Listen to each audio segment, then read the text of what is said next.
So you've been in the game for a long time. First as a Utaite, then as a VTuber, now as Blade's #1 Twitter fangirl. Do you have any advice on how to persevere in content creation?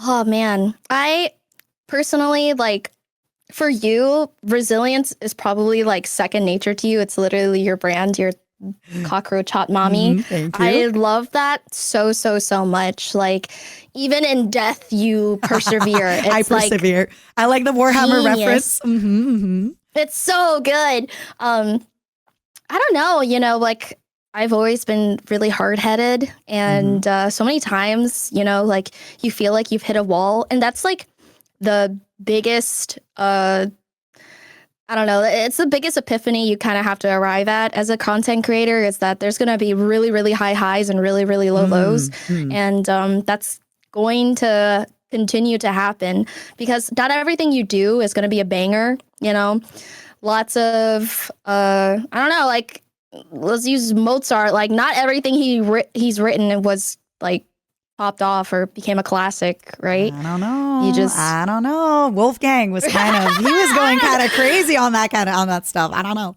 Okay, well, not everyone has a God-given gift. Yeah. Okay. There's definitely a lot of duds, and there's a lot of trial and error, and a lot of people don't see your failures, right? Or the times when you weren't sure. Exactly. People see what they want to see. And, I really think that when life hands you lemons, you become the bowberry. Thank you for listening. Well said. I like that. When do you feel like, do you ever make a decision and you just know that it's the right decision, but you can't explain it? It just looks delusional on your end? Yeah, no, really. Like it's almost like a gut feeling. And a lot of the times, if you really think about like what the true definition of a gut feeling is your brain has a ton of like mirror neurons, and it's constantly receiving like information and data like all the time. You just don't really notice it. And the reason the gut feeling is there is because like your brain has come to a conclusion that you haven't even understood quite yet. I'm glad you brought that up. I'm really big into neuroscience and brain development and stuff like that. And a lot of times people talk about how your brain is a supercomputer. And oftentimes, like when they talk about intuition, when you say, I don't like this person and I don't know why, it's just you picked up on stuff that you haven't even realized you did, but your brain is just so much smarter and it's already like made the links that you haven't. It is the human instinct of seeking out patterns. Yeah, right? If you don't mind, you can share it if you want, or if it's too personal. I guess I can start while you think about yours. What is the last time like you made a decision and you just knew it was for example, for me, auditioning for my Hollywood job, I just knew it was the right decision. Becoming a VTuber, I just knew. I couldn't explain it. Those are the latest ones. Leaving my Hollywood gig, I didn't have anywhere to go. I just knew that staying was not correct. And I was going to pursue that. And it didn't matter that I didn't have the path laid out in front of me. I just knew that like there was no wrong decision. The wrong decision was to stay. Oh, I guess for me, like a semi-recent one. I can think of like the first one that comes to mind. Sure. Whatever is first or second or whenever. Probably when I dropped out of school to be a streamer. Ooh. I was about to start my clinicals, and that meant that's why you know everything about the brain and stuff. Yeah, many will be shocked. That's okay. That's the brand I built for myself, being dumb as hell. I think your real true core fans can tell you're very intelligent. I think that's something your core fans know. That's incredible that it takes that long for people to pick that up, but Well, that's the power of your branding. You're so good at your branding that it works. I'm so good at being perceived as stupid beyond belief. You did it. Awesome. I did it. She's a smart cookie, but she dumb as hell. Thank you. Thank you, Chad. Smooth brain. So you left school. You were about to start your clinical and you left school to be a VTuber? Yeah, exactly. Because, when you start your clinicals, you're gonna have to move. I'm gonna have to pick up my stuff, and whatever like clinic they assign me, I have to travel there and then live there. And that doesn't quite guarantee like, will I have a roommate? Will my Wi-Fi be good? Can I even, like, will I even have time to do this anymore? It was like huge, like I was standing at the, like a fork in the road, and there was zero chance of me continuing this juggling act anymore, because I was doing VTubing and doing school, and it was hurting both, and I had to choose. So I did. And when was this? 2020, 2019? It was 2020. Wow. Hey, you made the decision, and I mean, it paid off. You did it. I pulled the plug. You pulled the plug. Everybody with the clapping. Parents, my parents. I didn't tell my parents for half a year. How did you end up telling them? They found out because one of my family members yapped. Oh, that's kind of, that bad part about having a big family. I'm sorry. How do they feel about that now? Well, my parents are very happy that I did what I did, and they also had to do some soul searching within themselves after they saw how happier and more well off I was after I made my decision. We're old and we don't really understand the world out there, and it's business is changing. It's not the way it used to be, and my parents have always wanted me to be happy and stuff. So I kind of want to. It needed to they just had to sit in it for a while. I want to jump off what you said, because I've often had people come in and ask, how do I make my parents believe in me? How do I make people believe in me? And let's be honest, your parents are happy for you. But a big part of it is that they see that you're successful and you're working hard, and it helps convince them.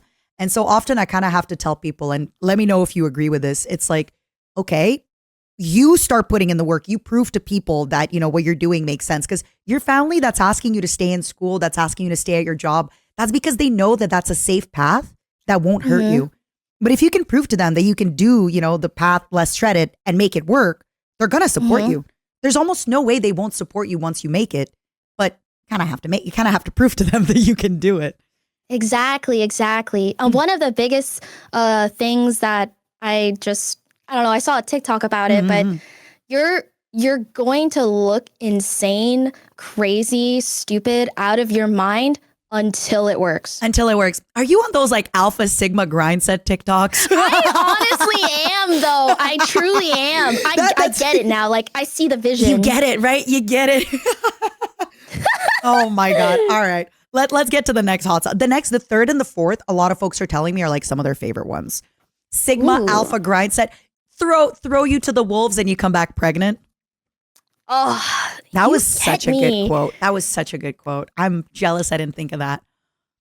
That's genius. Why didn't I think of that? I've told my audience about this, but when I was crafting my resignation from my previous place, I played those David Goggins and Will Smith playlists where they're if you and I get on the treadmill together, one of two things happen. Either you get off or I die.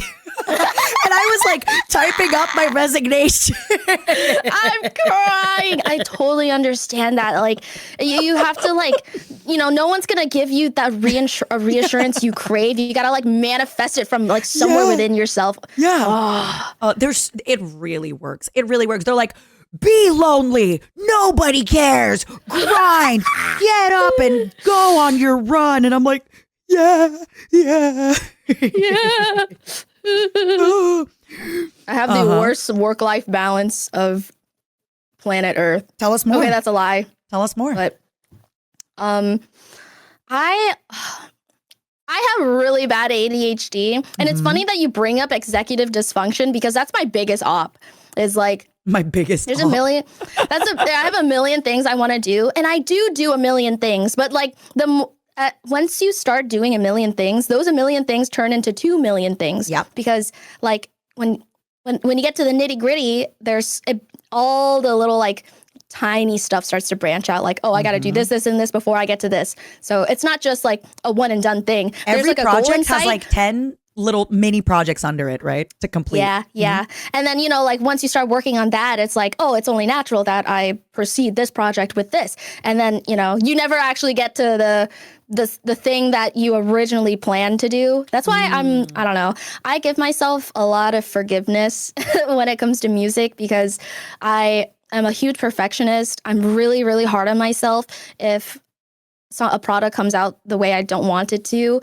And sometimes that just has to happen. Like sometimes so much time has passed to where I feel like it is only detrimental if I continue to wait. I should just put this out now, even if it's not perfect. And I'm constantly chasing for that like perfection. And at the end of the day, perfection doesn't matter. What matters is how it performs. And if it underperforms, then I'm gonna just start doing backflips into the intersection. Well, perfection doesn't matter, but it's important to get it done because I feel, and maybe you can relate to this, but as you have so many projects under your belt, sometimes you do a project and it's not perfect, but then you know next time it's going to be better and you already know how to deal with the next project better. But you wouldn't know this if you never launched this project. And unfortunately, I hate to be that person, but the failures really help you to do bigger projects and fail on bigger projects.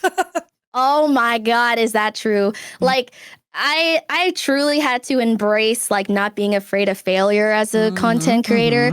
Cause like, I don't know about everyone else. If you don't relate, I envy you, but I have to literally eat shit so hard for me to learn any lesson. Like I have to learn it the hard way every single time. I'd have to fuck up a million times. And some people, they just learn right away or they learn before they do it. But for me, I'm not like that. I've got to scuff my way to the top. And that's just how it works for me. Michi was reacting to a clip of me and Michi's like, Mata, she says I'm naive and she's like, Mata is the most naive person I know. The amount of chances Mata has given people is insane. Michi's like, I think people are good because Mata's so freaking dumb. I can't. I fall for it every time, Bao. Like, I fall for it every time. But yes, I can relate to learning things the hard way, which is why, actually, I've gotten to a point, as you said, I think it's really important, not just as content creator, but as people. I've stopped judging myself on, and again, don't get me wrong. Obviously, the numbers matter to a certain point, right? Like if you're doing music videos and they're not hitting the right metrics, you're thinking, okay, what do I change? But at certain points, I just start feeling proud of myself for getting the work done. I tell myself I'm going to do a podcast and I do it. I did it. And then I look from there. What could I have improved? What should I have done better? Maybe I could have had a Patreon manager, et cetera, et cetera. But I think just kind of getting the work done and judging yourself on how you did it and where you can improve is really, really big. And not only thinking about like the end result. Because once you get to the end result, you're kind of starting a new project anyway.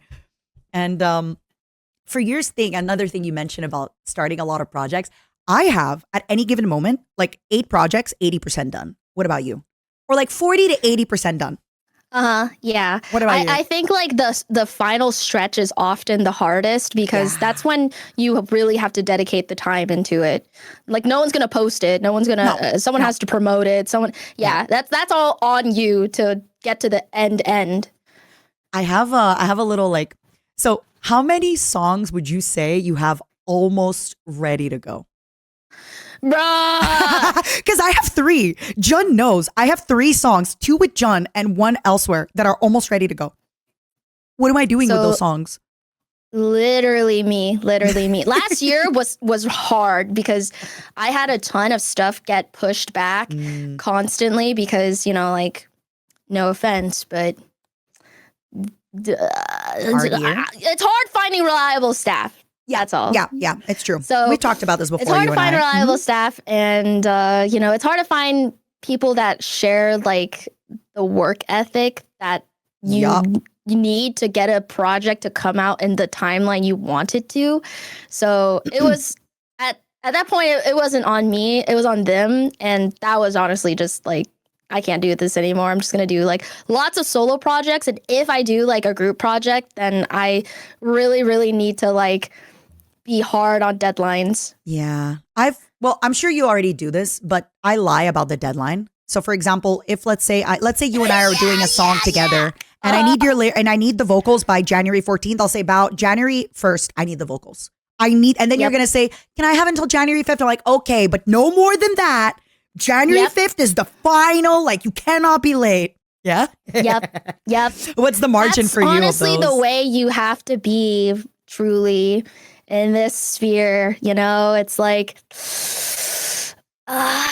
everyone gives them their, hey, this is the day I'm going to debut. As long as it's done before this date, that would be great. They're not going to do it until the day before. And that's why now I started working. I have some projects. I'm already working for some stuff for October 15th. My 2-year anniversary, 2025. 2025. Because I just want to make sure it's done in time. So true. Yeah, and that's the thing, right? Like, when you have projects that are so time sensitive because it's like supposed to be for a holiday, it has to come out for that holiday. I agree. Like, there's no, if it was just an original song, like, okay, I can think of like one or two other like big events I can kind of like circle an original song around. But like, a Halloween one, it's got to come out in October. Past that makes no sense. I agree. I mean, look at me. I'm going to be releasing Last Christmas Eurobeat mix in January. Isn't that exciting? Ain't that just the way?